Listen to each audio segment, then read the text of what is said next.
It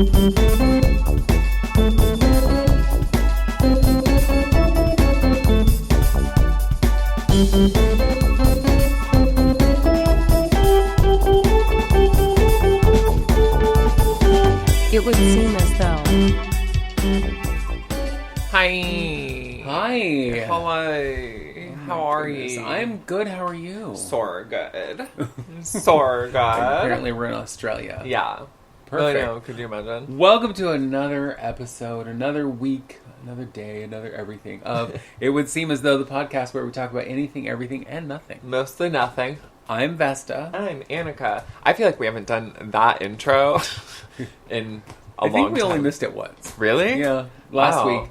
And I got all the way to the end and I was like, Oh, by the way, I forgot to tell you what now nobody knows what they're listening to. In case you're wondering, this is what you're listening to. Yeah, These yeah. are the people you're speaking to. Or I guess you're not speaking. If you're speaking to us, well, that's fine. You can talk back to us. We can't hear you. We can't hear you, but still feel free to talk back to us. Yeah. You know. But we would prefer if you talk back to us, it's via email so that we can actually respond to what you're saying. For real. I have to share something with you. Okay, I'm ready. So, as you know, Sunday I went downtown to do the All Ages show. Yeah. Which was last So minute. it's this show that, it was very last minute. This was the first year I was planning on not doing it because I've been having issues with my hip. And I was like, I'll just stay home. But then at the last minute, Maria, who hosts the show, called me and said, I'm having a family emergency. I need to go to California to take care of my sister. Yeah. Can you do it? And she was asking me to do was basically introduce both shows, but talk to the audience, warm them up for like 15 minutes, whatever. And I said, sure. No. Well, of course I can do it. Yeah. Well, the area downtown where Darcel's is, like most areas of Portland now, there's a lot of houseless people. Yeah. And tents and what have you. And her club, Darcel's club, is right under and next to a hotel where a lot of people who live there have been houseless, and a lot of them have mental health issues or whatever. So you expect to see some of that, whatever. And I've been going there for hundreds of years, so none of it surprises me, and none of it bothers me. Yeah. I mean, it bothers me that there are houseless people. Yes. Don't get me wrong. I hate that. But you're not like, houseless I'm like, people. oh no, or they're gonna get me. Yeah. So, and I took the kids. Oh, right. And so yesterday, we're going to school, and Grace says to me, I was almost kidnapped on Sunday. And I go, what? And Worry, Patty Hearst. She goes, I don't think I don't even know if I can go downtown again. I'm so worried. I'm so scared. Because I was almost kidnapped. And I said, Mama. You were almost... Please walk me through you being... I was right there. Yeah. You know, so... And I didn't see anybody grab you and make a run for it. real. So... Yeah. And let's face it. Yeah. You're a solid little girl. It's not like you're tiny. No. You're short, Yes. but you're not tiny. Yeah. No one's going to just throw you over their shoulder like a sack of potatoes and run off with you. No. And so she was like, well, this person tried to grab me. And I was like, When? Did they? Where? Outside? How did I miss it? Yeah. Okay. And so I was very dismissive of the entire thing, which I realized I shouldn't have been. But everything is like, I was almost, and it's, the end of the world. I was almost killed. Yeah, I almost died. I almost died. I almost got a concussion. Yeah. I was like, well, you mean you almost tripped? Yeah, there's a difference. I almost girl. tripped. Had I tripped, I could have, it was like catastrophizing things. Yes. And so when I picked up Parker, I said, I have to ask you a question. He goes, okay. He goes, I said, did some person try to grab your sister? And he goes, yeah. And I was like, what? And he said, yeah. Some person, I of course don't know. We can't know what their intentions were. Yeah, sure. And he said, but they were reaching for her. Mm-hmm. And And then I got out of the car and they stopped. And walked away. And it was like, okay. So then when I picked her up, I had to apologize and say, I'm sorry I dismissed what you had to say. But it is very much the boy who cried wolf. It really is. And I Grace. said, so maybe in the future we could work on more accurate reporting of the problems of the world. So instead of I almost died, I almost fell on the concrete. Yeah. I tripped. Yeah. Instead of I almost got a concussion, it's like I started, I stubbed my toe and I could have fallen. Yeah. Instead of I was almost kidnapped, somebody looked like they were going to put hands on me. Yeah. All very clear statements. And she's like, okay. Because I was like, it's hard to react when it sounds like nonsense. Yes, right. You know, it's like, I nearly died. You didn't. You didn't. You don't even have a scratch on you, so you didn't nearly die. Yeah, nearly nothing happened. You're right. I almost could have seen something. Yeah, you know, it's for like, real. No, I know. And she does do that. And so that doesn't make it hard. I am glad that you apologize. It's important to apologize to people. But yeah, it's, especially kids, it's important to apologize to kids. I do think it's interesting. It's a good example. It's a really good example for her to be like, okay, girl, let's use accurate verbs, accurate terminology. Let's get, you know what I mean? Let's be more descriptive in what we're saying and not act like the end of the world is about, like the rapture is happening, you know? Right. You know, and that's how it always feels to me. It always feels like this is the worst possible thing that could have ever happened. Well, okay, and to be completely frank, she has you for a mother and me for a sister. And we have this What are you saying? We have this little thing that we're able to gauge and filter, and we understand sarcasm and understand, subtext. Like, we get that. We know that we're joking and it's hyperbole when we're doing it. We understand that. Grace doesn't always have that. So, that of course, is true. She just sees us being dramatic and says, oh, these bitches be crazy. For me to be, you know. I did learn that some time ago, and I know we had this conversation about when she made some comment, some racist comment, and I was all, oh my God. What? And she goes, well, you said that. And it turns out it was because we were sitting at the table, T and I talking. Yeah. And I can't remember what the comment was, but it was something like, we were talking about how black people are often mistreated by the police, by the world in general, and blah blah blah. Yeah. And I'm sure in my sarcastic thing I say, well, of course they are, because they're the worst. Yeah, whatever. Oh yeah, totally. Something like that. Because I do tend, it's like, but I'm being ridiculous. Sure, of course. I'm not being That's serious. That's the point of it. Sure. And we do the same thing about gays. Like, oh no, ew, gay people. Ew. I do. I say that all the time. Queers are ruining the world. God, yeah, totally. Right. Gross. Yeah. Well, she doesn't understand sarcasm. Mm-mm. She can't gauge the difference. Once you tell her it's sarcastic, then she gets it. Yes. Right? Yeah. But she thought we were being serious, and I was like, oh dear. Or dear. I really have to be more careful about the things I say, even though I wasn't saying anything that was literally bad. I was just making a stupid joke. But I was like, okay. You have to tell her you're joking. Gotta be more careful. Because she'll go, hey, all about things. Right. Hey, like, we're joking. It's just a haha. joke. Yeah. Right, I know. She does take it very seriously, but it's okay. I mean, maybe that's good. Someone has to police us. If anyone ever told me to watch what I said, I would say worse things. So, the fact that it's a 15-year-old kid being like, hey, it's a little different. Even though I'd be all, hey, bitch, you don't tell me no. That would be me. Speaking of which, when I was at the LH show, we were between shows. Yeah. Talking about kids and language or whatever, because I had said that, I'd sent the kids home. And I sent them home with their friends so they could go hang out for a while. Because I was just going to be sitting there for basically 2 hours waiting for them, and they'd be bored to death and whatever. Sure. But talking, because this man asked me, who I'd never met before, he's like, do you often host kids shows? And I was like, no. What? In fact, this is the first time I ever did. Yeah. I said, he goes, well, you're just really good with kids. And I said, I am a mom. Yeah. So I know how to talk to children. Yeah. And I said... And then he was like, well, I was impressed that, you didn't have to, police yourself to not swear and whatever. And I was like, listen, I know how to filter myself. Yeah. And I said, I don't do it anymore with my children. Yeah. Because why? They're old enough to know where to and where not to use that kind of language. Yeah. And I said, but it was funny because when they asked me if they could swear, I was like, yeah, I don't care. Just don't do it at school. Don't do it in church. Don't do it if you ever go to church. If we ever lose our minds and decide to take you to church, don't do it there. Yeah. Whatever. And I told him, I was like, and there's only one word that you can never ever say under any circumstance. And my friend who was sitting next to me goes, cunt? And I go, no. You say that all you want. I don't care. No, I said it's the N word. And they were like, the kids were like, well, we don't know what the N word is. And I was like, damn it. You do. Now I have to tell you what it is. Mm-hmm. And so, whatever, we had that whole but it was funny, that was like, so the word they can't say is cunt? And it's like, no. Yeah. I mean, don't call me that. Yeah. I mean, you call me that all the time, but in love and whatever. I know, that's the other thing. I wonder sometimes when Grace sees me being like, hey, stupid bitch, if she's like, She really just called our mom a stupid bitch. She hates But our also, mother. I call Grace a bitch literally every time I see her. But again, endearment. And I don't think... I mean, Grace has never told me she's take offense to it. She just kind of... You know what I mean? Because it's been so long. Yeah, it's like water off a duck's back. It doesn't even bother her.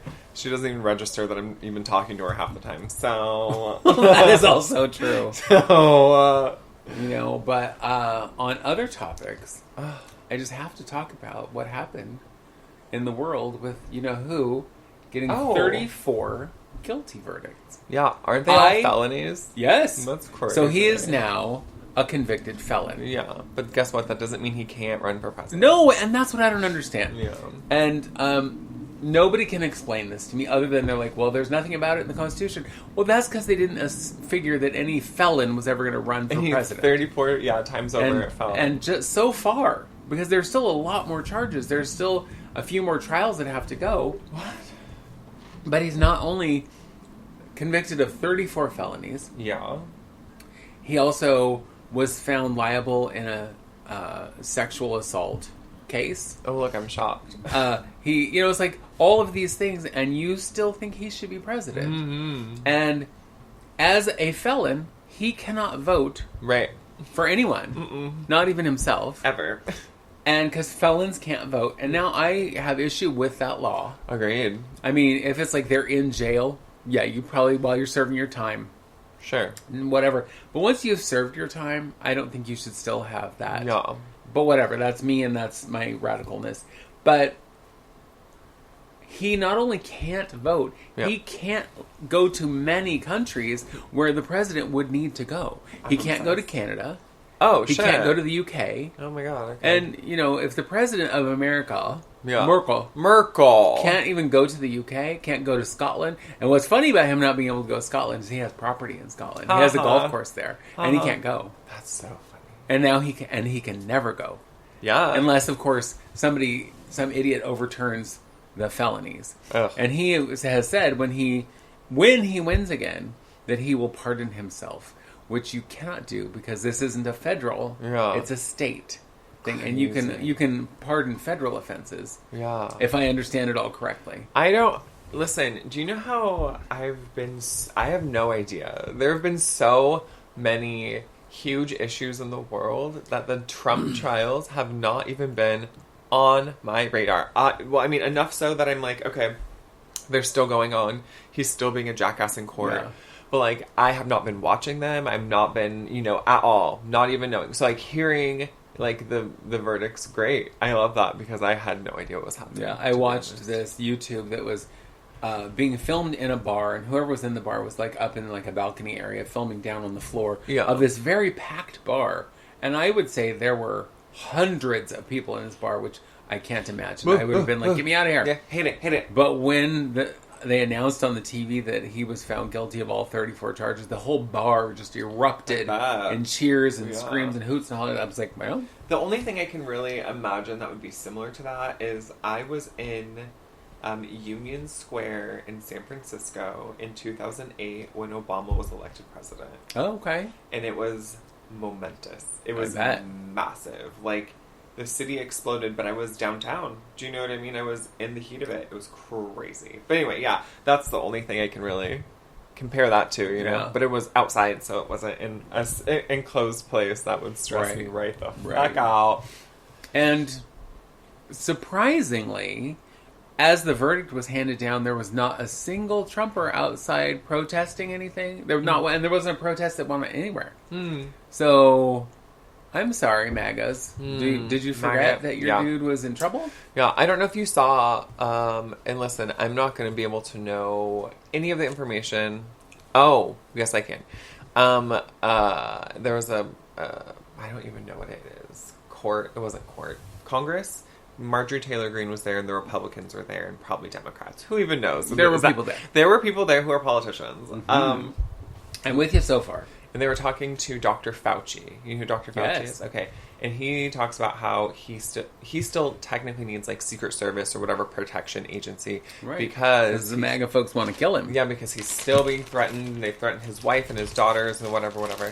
But Marjorie Taylor Greene, to his face... He was an idiot. Yeah, kept, berated him and then, and this is in Congress, berated him and then said, like, Mr. Fauci, you're not a doctor to me. In my time, you're not a doctor. Blah, blah, blah, blah, blah, blah. So she gets to decide? Yeah, and all of the other people, so there were Democrats there who were like, Speaker, I think she should have to, like, eat those words, or whatever they say. Have her words stricken. Yes, that. And then Republicans got on to her, and she was like, nor, I'm not gonna, whatever. And then eventually she did, and after that, there was a press conference, and Marjorie was like, this Republican Party isn't serious. They just want to side with the Democrats for everything.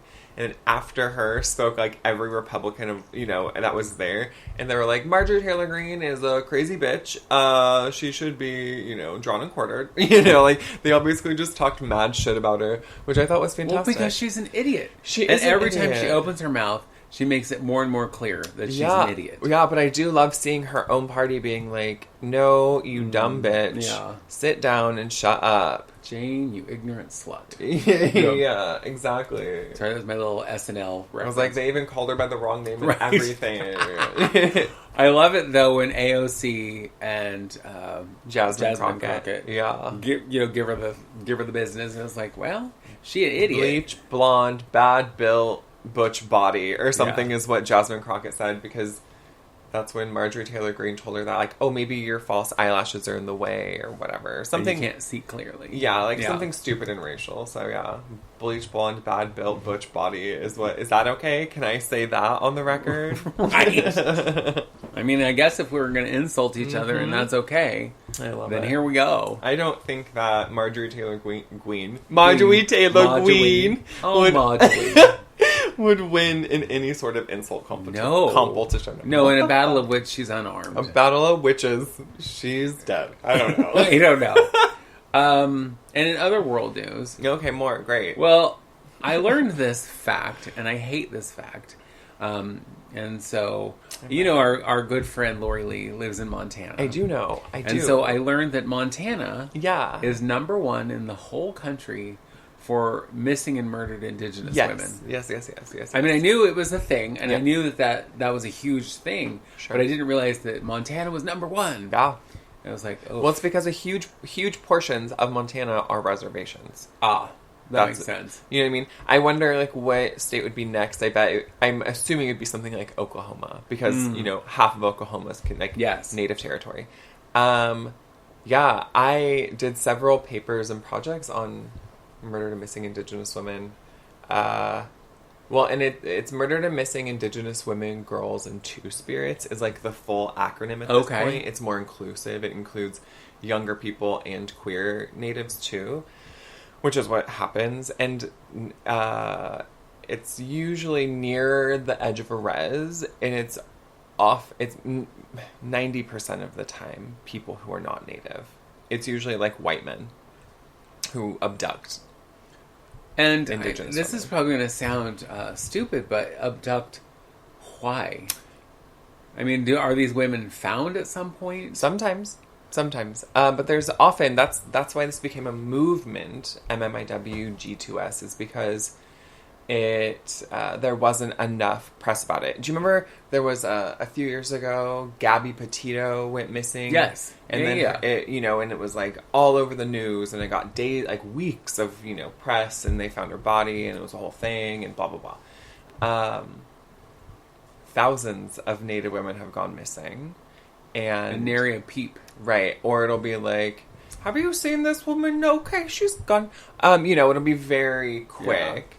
Yeah. And so this whole movement is to bring awareness to that. But a lot of the times, I mean, some of the stereotypes about Native people are because, well, look at how sometimes how their living situations have to be. Reservations often are not set up with electricity, with water, with, basic resources, or to get into some place to buy groceries or whatever, it's super far away, right? Yeah. Not every reservation, and that's not Indigenous people's fault, right? It's the federal government's fault. Yes. That's not the point. But, you know, drinking is a huge thing. Drinking and meth are two huge factors on many reservations. And so, you know, if there's a young girl or young girls drinking, walking, because it's Montana, you know what I mean? It's not like they're taking the bus to the middle of nowhere or walking on the sidewalk or whatever. It's walking on the street or, you know, something. Yeah. Even car breaks down, you know what I mean? But sometimes it's go on a date with and just never come back. Yikes. Yeah, and it's rampant. And it's all over. But typically in states that have larger native populations. So that's what makes sense that it's Montana, because there are such huge reservations there. Mm-hmm. Yeah, right? Yikes. And it's like native women are like 10 times more likely to go missing than any other race. They're like, I don't know, 10 times more likely to be sexually abused than any other race. Like, it's astronomically higher than any other race. That's crazy. It's crazy, yeah.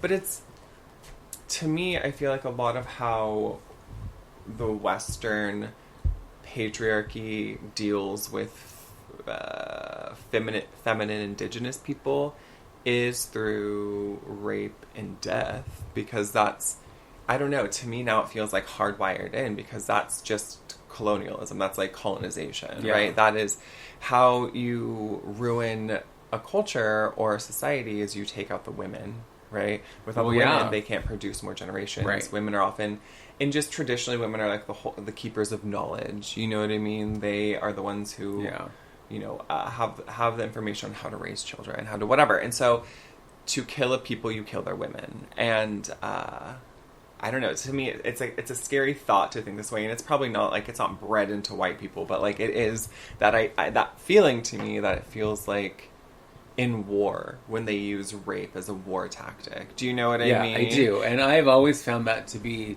the most disturbing thing. It's like, I would much rather you just burn my house down, honestly, and you know, have that kind of thing. That is just so gross and so awful, and I can't imagine as a soldier that you're like, well, they said it's okay, so I'm going to go rape all these women, and it was like, but how are you going to feel when do you have a conscience? Because that should eat at you for the rest of your life. The thing that scares, that whole thing is disgusting. Using that in war, or using rape in general, obviously is horrific. Yeah. But in war is such a weird, unconscionable thing, because sex, and that should scare people, because sex is such an intimate thing. It is, no matter what.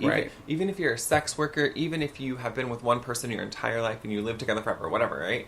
Sex is an intimate thing, and for some people it's a little looser, but when we're in Middle Eastern countries fighting whoever, a lot of those nations are Muslim, and modesty is really important. Yes. And so not only are you doing this intimate act with a culture that is typically very, very modest, and their women, sometimes, depending on where we are, don't always have all the rights, you are going to rape them, and so my question, you're going to get aroused in this situation of war and destruction and rape, and she's probably screaming, and like, I don't understand, like, that should scare people, because a lot of these soldiers come back into American society and reintegrate, and they have raped women who have been in utter distress. They got aroused.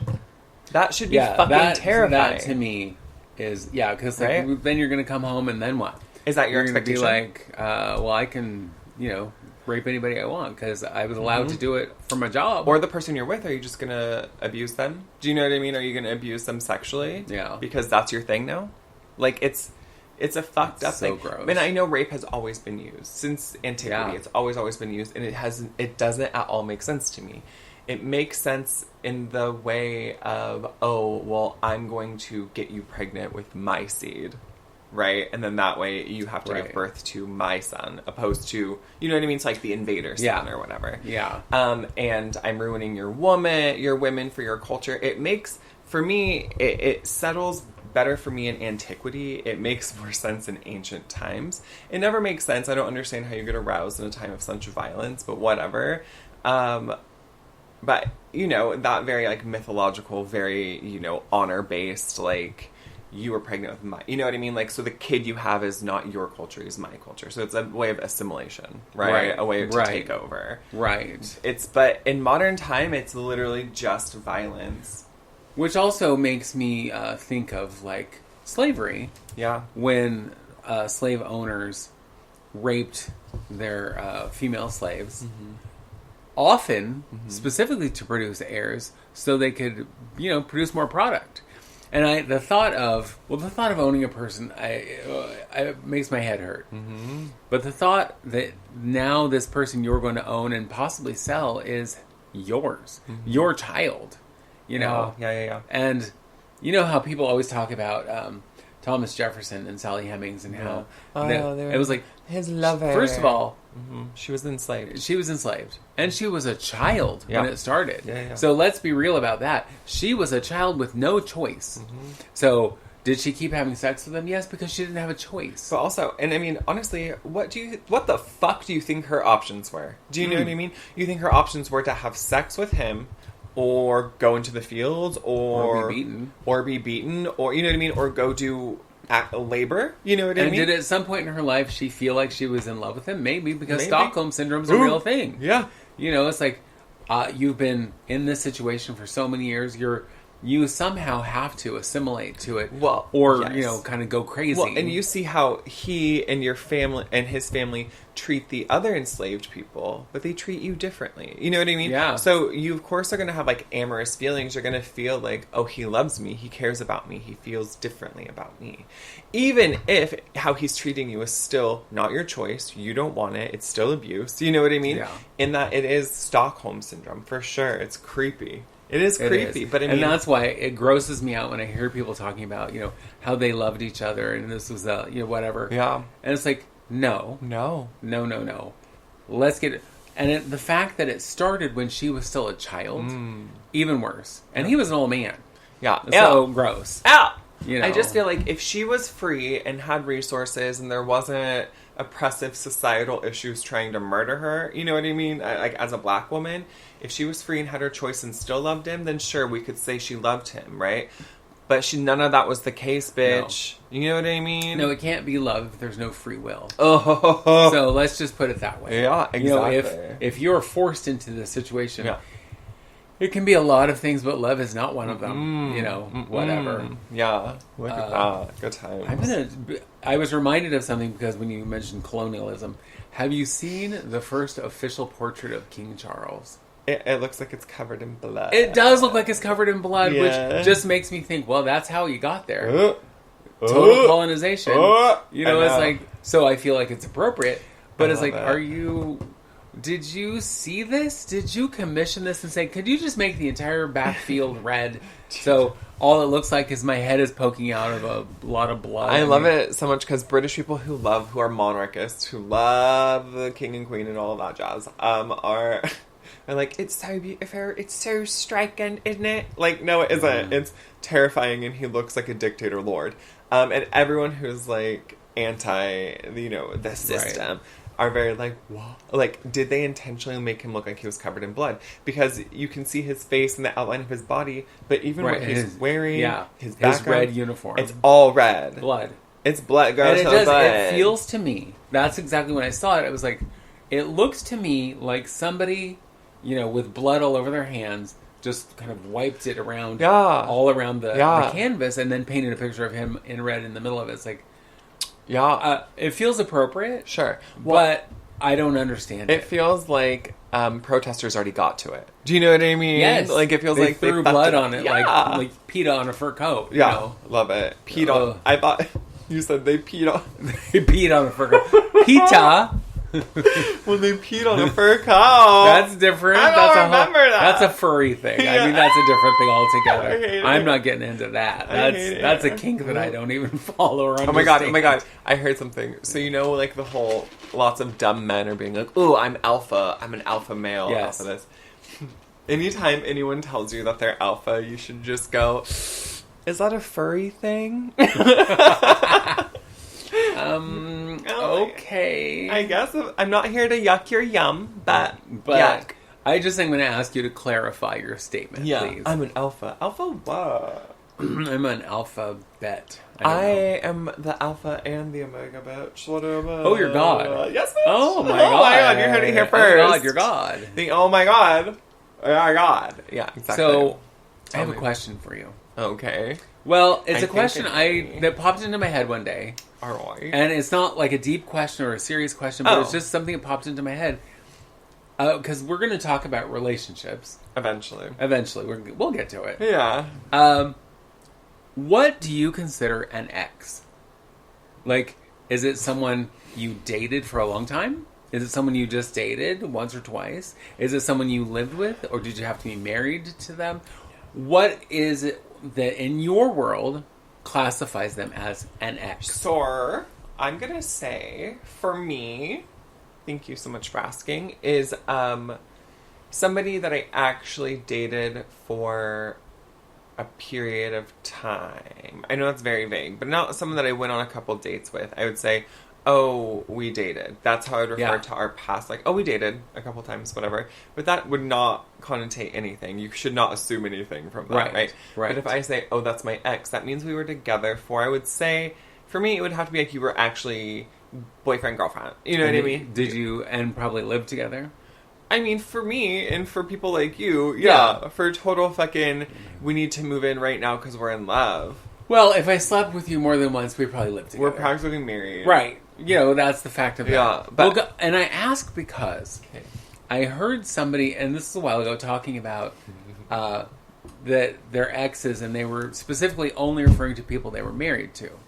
Not people they had long-term relationships with. No, that's weird. And it's like, not someone they shacked up with. Unless they were married, they didn't consider them an ex. No, because I was with one of my exes longer than I was married to my first husband. Do you know what I mean? Yeah. So I was longer with Chris. I was together longer with Chris in LA. And we never were married longer than I was with Shane. Yeah. Because in my mind, in my world... Yeah. Yeah, it could be like someone I dated for an extended period of time. Mm-hmm. But probably, I mean, if it... Well, I'm going to be real honest right now and say that I didn't date anyone for an extended period of time that I didn't end up living with. So, yeah, sure. I mean, dating is such an iffy thing for me anyway, because I've never really liked dating, because it always feels like you're putting something on, and I don't care for that, but whatever. I never had any experience at it when I was younger, and so I was no good at it. Same. Well, and I also don't understand the mechanics of it, really. I'm not that person, like, if I want to be with somebody, I'm like, I don't know, I want to be around them. It's hard for me to be like, okay, we're both going to live in, well, in this economy, too, we're going to live in two separate places and have two separate utility bills, and you know what I mean? Like, that to me doesn't make any sense. Like, I'm already going to spend all my time with you, or so much of my time with you. Why don't we live together? And I know that's like, I don't think that's like a traditional thing. I think that's very new, right? Because tradition is like you live with your family forever, right? And then you find someone you marry, and then you move out. Court them. Yeah, and depending on who, like if it was, maybe the husband doesn't move out and the wife moves in with the family or whatever it is. Yeah. But like often, kids stayed with their parents and they didn't move out at 18. That's like a also newer modern thing. It was you got married and moved into your husband's home. Yeah. And then it was, to be clear, your husband's home. Yeah, and where you lived. And then it evolved to like you still lived at home, but you moved into a home together afterwards, And now it's, kind of whatever because everything's so expensive. Right. But yeah, I think courting is very different now. It's not reasonable to think about that. If you're 15, 16 years old and you're going out with somebody, that's when you're dating. Do you know what I mean? Yes. Because you shouldn't be moving in with people until you're out of high school, until you're an adult, all that jazz, right? I don't know why I'm saying that because I didn't wait. But it doesn't even matter. My point is, that's when dating makes sense to me. When you're courting, when you're going out, when you're having, maybe some sleepovers, but you're not staying all the time. Right. Because you still have school or whatever kids do. I don't know. I'm also always confused when I hear, like, we've been living together 7 years, but we're not ready to get married yet. Yeah. What? You're virtually married. You're honest. And unless you have some, like, side piece that you're like, well, we're not married, so I'm not cheating, if that's how you kind of rationalize it, you are cheating, but whatever. I don't understand that. Yeah. I mean, if you don't want to get married because you just think marriage is a stupid institution, I don't care. Sure. Cool. But I always think about people who've been in a long-term relationship and live together and do everything together, pay their bills together, you're married. Yeah. I mean... Well, in some states, you are married. In some states, indeed, you are married. But it's like, the only difference is you don't have a piece of paper. Yeah. You know, so well, also, what on earth is that going to change? Well, but I mean, sometimes, girl, we don't have any of these issues, so it doesn't really fall to us. Like, we don't have that kind of inheritance. One, you know what I mean? Yeah. Where you can't just marry someone willy-nilly. Two, if you... and I'm going to say our marriage history between the two of us is very willy-nilly. Oh, girl, and it just... Also, if you have any sort of special needs and you're on, like, you have resources through the state, often, if you get married, you lose a lot of the resources. Oh. Yeah. So there's a lot of reasons why people don't get married. Money, it's more expensive for some reasons. I don't know reasons, you know, but... those are the two that I can think of, like inheritance, and if you are special needs, you'll lose a lot of benefits if you can. See, the second part I didn't know. I do know that some people don't want to get married without a prenup. Yeah, which you know. Also, you hand me that shit, I would never. Because also, don't marry me if you think I'm going to try and take everything from you. Do you know what I mean? Right. That's so shitty. I will never sign a prenup. I would be like, because you should know, if you're going to marry me, I am not that person. Do you know what I mean? Right. When Astra and I were separated, I barely was here. I barely lived in my house, and she, you know, lived here, and it was great. It was totally fine. You know what I mean? When Gavin had his apartment, and I was staying in his apartment a lot. But, like, don't ever think I'm going to try and take everything. Do you know what I mean? I'm like, right. Take whatever you want. Like, I don't care. You know? Right. I know that for me, when I divorced my friend, I mean, not divorced, because we were actually never technically married. My first husband, but I consider we lived together for 8 years. That's a long time. Yeah, but when I left, I was like, you know, I'm just going to pack up my shit and go. And he was like, you can't have anything. And I'm like, well, yeah, I can have what? But this is my stuff. Yeah, don't be a dumb bitch. But then it was like, well, you can't have anything else. And I'm like, all right, well, listen, I would rather chew off my arm than stay here any longer. So you keep it all. I don't give a shit. Yeah. Because it's just stuff. Yeah. You know, the important things to me were, like, obviously my clothes. I don't want to naked into the world. And, you know, my things that were definitely, he would have no use for because they were mine. But it was like, you know, he wanted to keep, like, all of the furniture, all of the dishes, all of the CDs and DVDs and blah, blah, blah. And I was like, I don't care. Yeah, okay. I just can't care. Yeah, girl. I just can't care. No. And so relationships for me have, you know, until I met T, relationships for me have always been kind of dicey, because I had no good example of a relationship growing up. Because my mother, well, same girl. My mother was married 3 times to 3 different losers, and my father included. And then dated a man who was horrible and abusive. Scary. So, no good example there. Scary. Yeah. My grandparents, my grandfather was physically and emotionally abusive. You know, it's like, so where's my good example? And I didn't know my father, so there's that example, because he wasn't there. Yeah. And when I finally did meet him, at 14, your ideas of relationships are already well formed by 14. Yeah. But even then, when I did meet him, I saw the way he treated his wife. Yeah. And I was like, is there anybody out there that does this the right way? That, no. You know, and so for me, I was like, well, I guess I'll just do this the best way I can figure out how. Yeah, for real. And fail miserably. Oh, yeah. I mean, I feel very much the same. You know, I didn't really see any healthy relationships either, you know? I never knew Grandma to date anyone. Except she would go on dates with my grandfather, Jack. Yes. And we talked about that the other day, it's so funny, but he would buy her jewelry and take her to, like, eat oysters and shit, and thinking he was going to get, I don't know, lucky. Take her to the casino. Yeah, thinking he was going to get lucky. I don't know what he thought, but Grandma always just went back home. Like, that's so funny to me. But you know, my birth parents separated when I got married after I was born, separated when I was very young. Yeah. You know, 4, right? 4. Yeah, 4-ish. So I didn't really. Well, even looking at, like, your aunts and uncles. Yeah. None of them had what I would, or maybe 1 or 2 had what I would consider a healthy relationship. No. You know, because no. And it was like, looking at that, but looking at, and so my aunts and uncles, I had one aunt and uncle who I thought, had a lovely relationship. Yeah. It turns out, of course, what you see is not always what's real. Sure. Because you see what is presented for company manners. Yeah. For like, well, we have people here, so behave. So be on your best behavior. Yeah. You know, and which is what I refer to as company manners. Yeah. You know, and so we would see of them what they wanted us to see. Sure. And to me, they looked like they had a healthy relationship. They loved each other. I never heard them say cross words to each other. Yeah. They didn't fight in front of us. Company manners. Yeah. So they also, but they did talk nicely to each other. So I was like, oh, well, that's nice. But when you peek behind the curtain, you find it's like, oh, there's so much stuff going on there that I couldn't possibly have known. Please ignore the man behind the curtain. Right? Yeah, no, for real. Right, because, like, specifically, one of my cousins, I was talking to her one day when we did the whole thing about, remember we were talking about all the things that made you rich. Yeah. I thought my cousin's family was rich. For reasons that are silly now, but at the time made sense.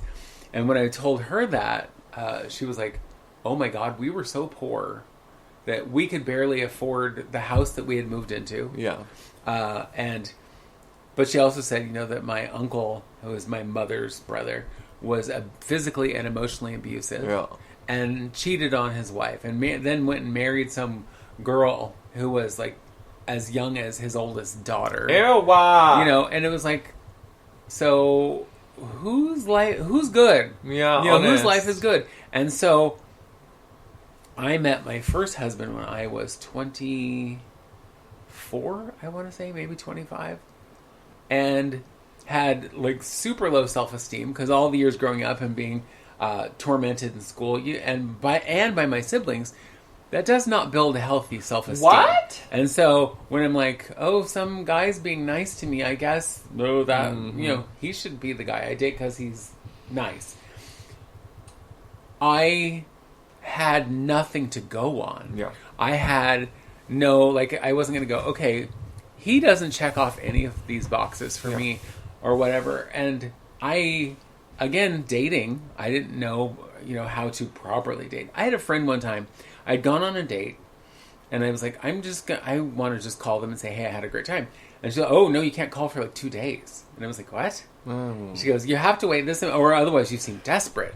That's just the rules of dating. And I was like, the rules of dating? I know. Is there a book somewhere? Was this passed out in school and I was missing that day? No, because that would have been useful information. That would have been useful information. I never... But it's also stupid. Yeah. And it's like... The rules of dating. Why are we playing some stupid game? Well, girl, it's all those antiquated rules like, well, the man always has to pay and X. You know what I mean? It's just like stupid fucking shit that we're taught because we're like chivalry or, that's how romance works. Like it's some sort of like step-by-step procedure when that's not at all. I've never done the whole like, well, you can't call them because, I don't call people. But no.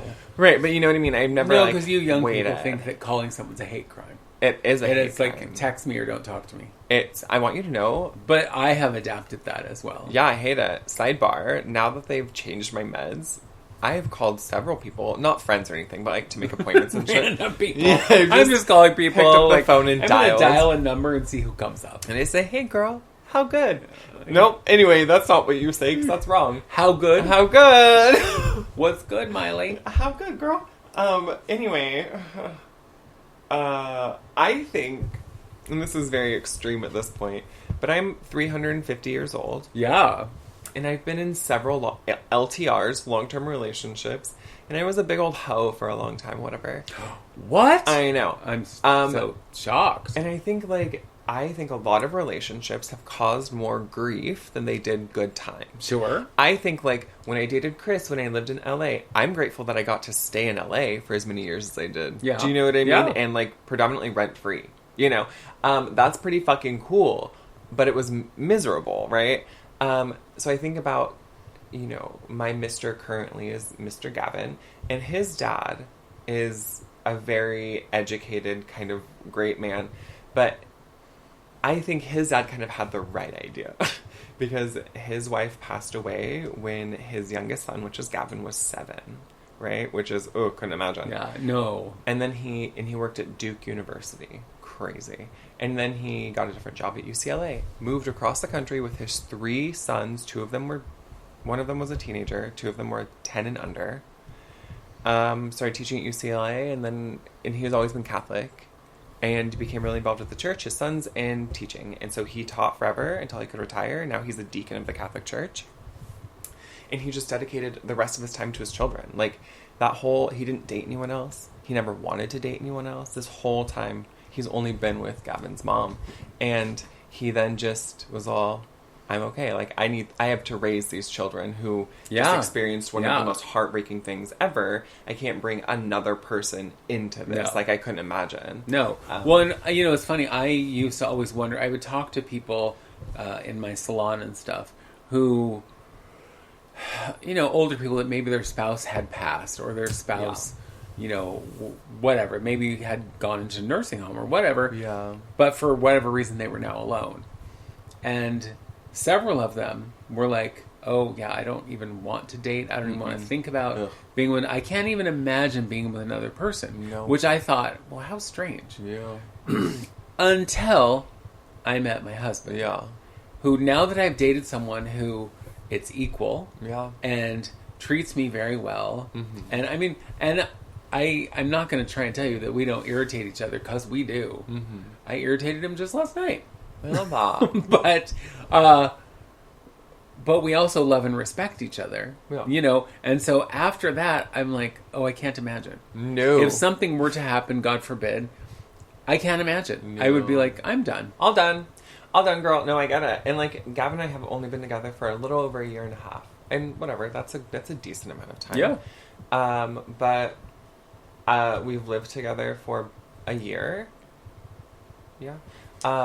Yeah. And, like, we don't really fight or argue about anything. We never really have. And at this point, I have never been treated the way I've treated by Gavin. I've never been so, like, spoiled, but, like, respected and listened to. Like, it's crazy. And I've said this many times on this pod. I went into this relationship, just meeting him, like, fucking rose-colored glasses smashed on the sidewalk, and I'm like, magnifying glass. Like, what are your fucking flaws? Right. Like, tell me what's wrong with you. Well, I'm going to tell you that about your relationship. Oh, good. So, because we are so close, literally and emotionally, we are so close. I have, for the last year and a half, been waiting for that other shoe to drop. I was like, well, here's his thing. Yeah. Here's where he's bad. Here's where he's going to fuck things up, because they always do, and it was like, well, apparently there is no other shoe. His shoes are dropped. Yeah. This is him. He only had one shoe. He only had one shoe. Or he dropped both shoes at the same time. Yeah. I'm not sure. But it was like, I kept waiting for him to show, like, oh, there's that thing. Mm-hmm. I knew they had to be there somewhere. I know. And I'm not saying, obviously, I'm not saying he's perfect. He is not. But he's perfect for you. Oh, yeah, girl. And which is always what I say about my husband. It's like that Grace Jones song, I'm not perfect, but I'm perfect for you. Yeah. And it's like, we are perfect for each other. And again, we have our moments, everyone does, but we then talk about those moments. Mm-hmm. I think in our almost 22 years together, that we have maybe had an actual, what I would call a fight, maybe once. Mm-hmm. Most of the time it's just discussions. And sometimes they're heated discussions where we're both feeling very strongly that our side is the correct side. Yeah. And that you're wrong. And I think that's the more important part of it, is that not only but you're wrong. What you did was wrong. And whatever. And the most heated discussion we ever gotten in has been about our children. And like the different ways that we feel something should have happened. Or whatever. But it's never disrespectful. It's never angry. It's never abusive. Mm-hmm. And it's like every relationship I was in up until now. Yeah. There were fights. Yeah. And I am what I call a clean fighter. If I'm fighting with you, and only verbal, I've never had a physical fight. Yeah. I am not going to call you names. Mm. I am not going to say hateful things. I'm not going to say anything I don't mean. Now, that being said, I'm going to say things without a filter. Mm-hmm. So what I might say to you nicely outside of a fight, I am not going to worry about soft soaping it so that it doesn't hurt your feelings. Yeah. You know, because if I'm in that moment, I don't have time to go, okay, how can I best say this so that it won't hurt your feelings and you won't react? And it's like, no, I'm sorry, but I'm going to just tell you in the most blunt way or the way that it just comes out my mouth. But it's never, well, you're stupid. Yeah. Or this is why you're a dumb. And this is what, whatever. This is why you're a dumb. This is why you're a dumb. You're a dumb. But it's like, the people I've been with, it's like, have told me that I'm stupid, that I'm a bitch. And I'm not going to say I'm not. But in a fight, if you call me one, we're going to have some problems. We're going to talk. Well, what if they called you a stupid bitch? Even worse. I'm going to throw you down a flight of stairs. You know, those were the magic words. It's all over. It's all over. I'm opening up the upstairs window and pushing your ass out. Bye. Yeah, I know. Because there is no other exit now except the window. Yeah. Get out. Yeah. But it's like, I don't understand if it's somebody you love. Yeah. Or somebody you claim to love. Yeah. Being mean. No, me either. You know, and I always say, when people say, like, oh, we'll fight fair, like, first of all, I don't... The whole idea of fighting fair is such a silly thing to me. In a relationship, you shouldn't do, like, below the belt, punch down, low brow kind of shit. That's stupid. But, bitch, if we're on the street and you're talking shit to me... Oh, that's different. Yeah, I'm bringing an Uzi to your fucking butter knife fight, bitch. Do you know what I mean? Like, I'm not here fighting fair. I don't fight fair to fight to win. Do you know what I mean? Right. But that's different. Fighting someone outside of your home... Yeah. If you have to fight someone, I say you use whatever tools you got. Yeah, that's what. Yeah. But I also, you know, sans Astra, we never really fought like that. But like every other, you know, person I was with before that, there was lots of heated fighting, and I used to say that I love arguing, and I don't really think I did. I think that I was decent at it because I did it all the time, and I grew up in households where people argued and yelled all the time. So I used to think, like, oh, this is a skill set that I have. But, like, for what purpose, girl? Like, there are times in your life when you maybe need to argue, but you're also not a lawyer. You know what I mean? Like, why will you be arguing? And I just realized that's one thing that I've done is, like, intentionally cut things out of my life that are just so low vibrational. Do you know what I mean? I know it sounds really woo-woo, but, like, that gives too much energy. It's too loud, too excited for no purpose, and I don't do it. You know what I mean? But yeah, I couldn't imagine arguing with Gavin, somebody that I love and adore with everything that I have, and saying something that could actually hurt him. Do you know what I mean? I do. I could not imagine. I do. And the other thing for me, so if we're in a fight and you say something that I think is mean or, you know, whatever, I'm also not going to forget it. No, yeah. Because, Mama, don't forget, I am a Taurus, and I am a Taurus through and through. I am stubborn, and I have a memory about... I mean, if you, 10 years ago, said a mean thing to me, trust me, I still have it, you know, documented. I might forget your name, but I'm never going to forget the shit you said to me. On the street this one time, yeah. Because I know that one of the very first fights I ever got in with a relationship was... the person I was with called me a stupid bitch. And I was I'm sorry, what? And after the fight was over, when they wanted to talk to me, I'm like, why are you talking to me? I'm just a stupid bitch. I'm just such a stupid bitch. I'm such a stupid bitch. I can't understand what you're saying. I'm too stupid, and I'm way too big of a bitch. But it was like 4 days. Yeah. It was like, oh no, I'm sorry. I can't understand you. I'm just a stupid bitch. I'm so stupid. And they were like, why? Let it go. Nope. You shouldn't have done it to start with. You hadn't watched Frozen yet. I hadn't watched Frozen yet, so I couldn't just say, okay, Queen Elsa. All right, girl, let it go, girl. Let it go. Honestly, let it go. Honest to God. But I love that. I'm just stupid. No, don't worry. I'm too stupid to understand. I'm just stupid and a bitch. What? I can't hear you. Do you speak, stupid bitch? I'm sorry. I don't. Yeah, honest. And you know, with my first husband, he not only was never complimentary to me, but he just wasn't nice to me. Yeah. And so my next relationship, which was even worse, was because this person was right out the gate. He was telling me that I was beautiful and I was smart and I was funny and it shouldn't have gone past that. He buttered you up. Thank you for that first date. I hope I never see you again. That should have been it. You know, and then it wasn't until, and I'm sure I've told this story on here before, but it wasn't until the village had alerted you that they were missing their idiot. Well, that did happen, and I set him free. But no, I was talking to one of my friends one day, who I've known my entire adult life, and asked him, I said, why is it that all the years I've known you, you've never been in a long-term relationship? And he said, because I said many years ago I would never settle for anything less than what my parents have. They still adore each other. They light up when the other one walks into the room. They are still in love, and they've been married for 200-300 years now. Yeah, roughly. And I swear to God, it was like that cartoon moment where a light bulb flicks on over your head. And it was like, oh my God, that's what I've always done. I've always settled. I've always settled for, well, I guess this will do. Yeah. You know, whatever. Yeah, girl. And I went home that night and broke up with my then boyfriend. And I was all, I can't settle anymore. Yeah, bitch. And I actually told him, I said, I just can't settle anymore. I've settled my whole... And he said to me, you think you settled for me? And I go, I'm sorry. Mary. But look at our relationship.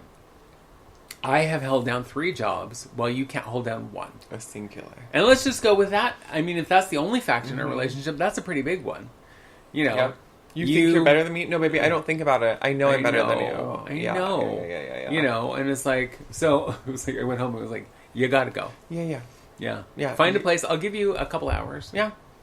But that's it. Hit the bricks, motherfucker. Dude. Yeah, for fucking... Like, you're also not paying rent here, so... Bye-bye. This is my apartment. Ugh, girl. Get out. I know. But it was like that moment of, why have I always accepted less? Yeah. Because I thought that was all I deserved? Yeah. Because I thought that was the best I could get? You know, all what was it? Maybe, all of the above. Girl, maybe all of the above. That's what you thought you deserved. And so it's all you think you could get. From day one with my children, have been like, I don't care who you date. As long as they're good people and they're nice to you. Yeah. And then you have to be nice to them in return. Yeah. You know, so just keep that in your mind. Boy, girl, non-binary person, I don't care. Yeah. As long as you're kind and respectful to each other. As long as everyone consents to this relationship and they're old enough to do so. Yeah. So be it. Because I love that about Grace. Grace and her exes. My ex is going to be there. And I'm like, who? Oh, this girl who didn't know she was your ex? You mean that girl? And she's always like, well, God love her. I think that because of her special needs, that girl doesn't really understand those kind of societal things. But because this one girl said, oh, I had a crush on you, now they're girlfriends. Yeah, I know. And there was no further conversation of like, well, hey, since you had a crush on me, would you like to go out with me? Yeah. Or do you want to be my girlfriend? Or whatever you say at 15. Yeah. Yep. You know, it's like, or 14, I guess, is when they met. And it's like, we just are. We skipped over that whole point. Yep. But and now she's my girlfriend, but she doesn't know. But no, I didn't know she didn't know. You didn't know I didn't know until I brought it up to her, and she goes, no. Excuse me? Well, then, said girlfriend...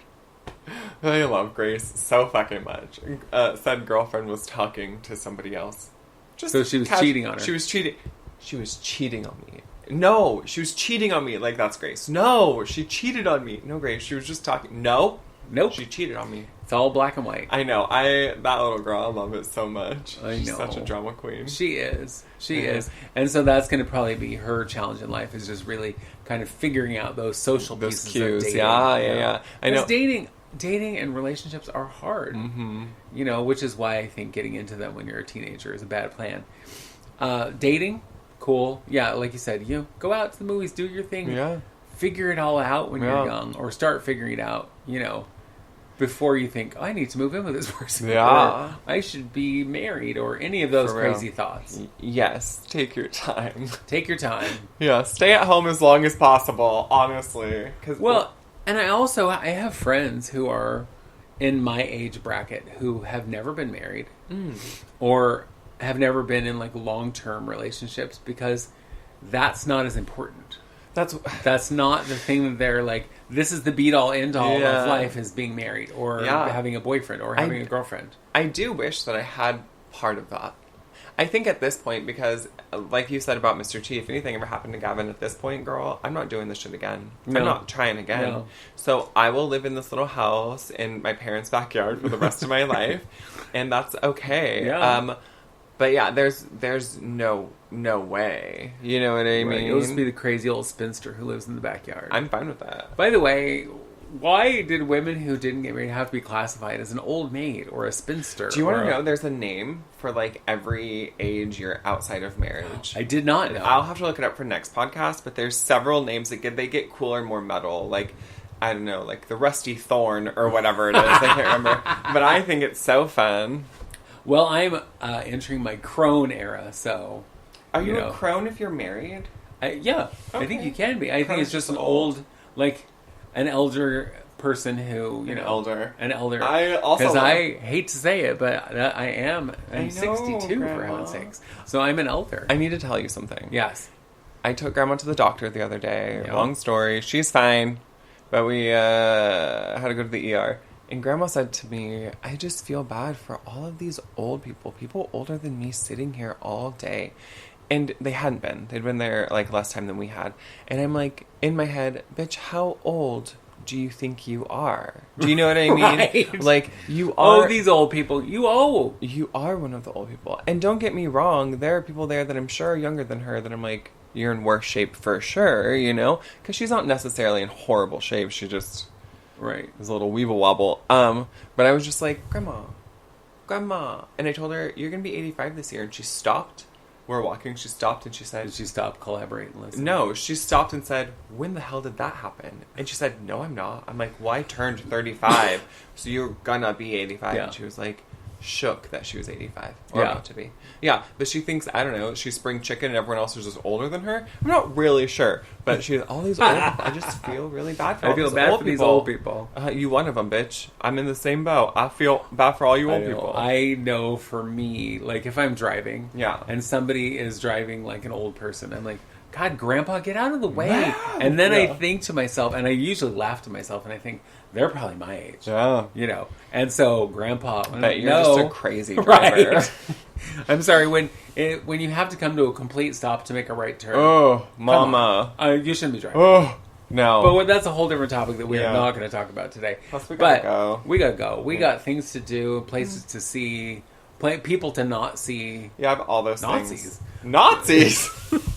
None of that, please. We have people that we care not to see. That's Is that better? Those are words. Yeah, those are words. Mm-hmm, you did a good job. Excuse me. Wow. And on that note, as you know, we are here every week. We come out every Wednesday. If you want to, that doesn't mean we come out of the closet every Wednesday. Our podcast, so that would be exhausting. Oh. Our podcast comes out every Wednesday. And except the Wednesdays that we're in Disneyland, we forget to do it. Yeah, we're busy. But as a rule. Yeah. And we would love to hear from you at itwouldseemasthough@gmail.com. Okay. And I'm so proud of us. We actually got to our topic today. So yay us. We did it! I know. And now we gotta go. Yeah, it's been fun. I'll see you later. Bye. Bye. Bye. It would seem as though...